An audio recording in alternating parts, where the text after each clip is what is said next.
One night, Henry and Gordon were alone with James. Although the Fat Controller was beginning to think well of him, whenever a chance came, the other engines would talk of nothing but bootlaces. "Remember the time one had to be used to get you out of trouble, James," they would tease. James tried to get his own back, talking about engines who got shut up in tunnels and stuck on hills. But they wouldn't listen. "You talk too much, little James," said Gordon. "A fine, strong engine like me has something to talk about. I'm the only engine who can pull the express. When I'm not there, they need two engines. Think of that. I've pulled expresses for years and have never once lost my way. I seem to know the right line by instinct." Every wise engine knows, of course, that the signalman works the points to make engines run on the right lines, but Gordon was so proud he had forgotten. "Wake up, James," said Gordon next morning. "It's nearly time for the express."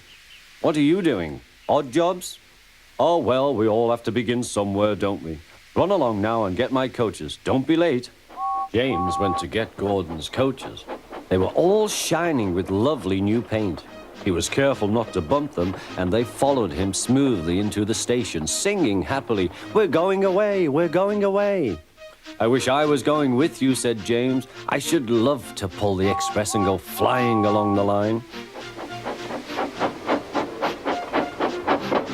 Gordon, with much noise and blowing of steam, got ready to back onto the train.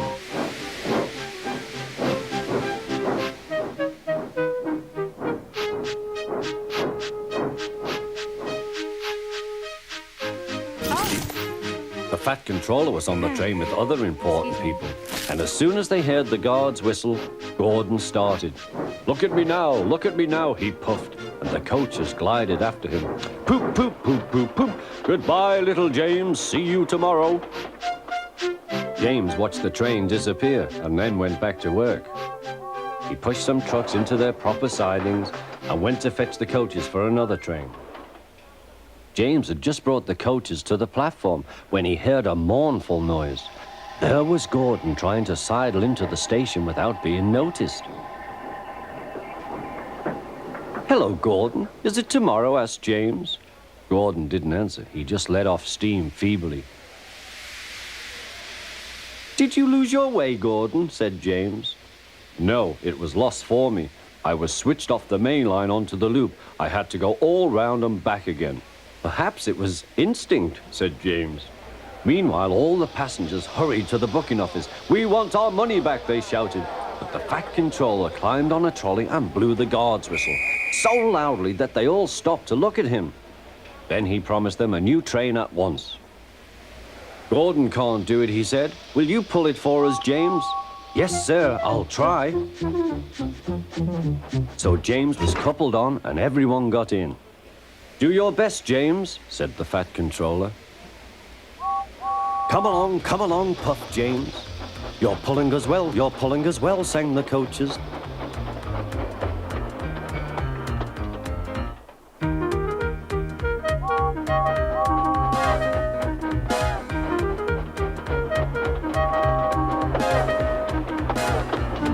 Bridges and stations flashed by, the passengers cheered, and they soon reached the station.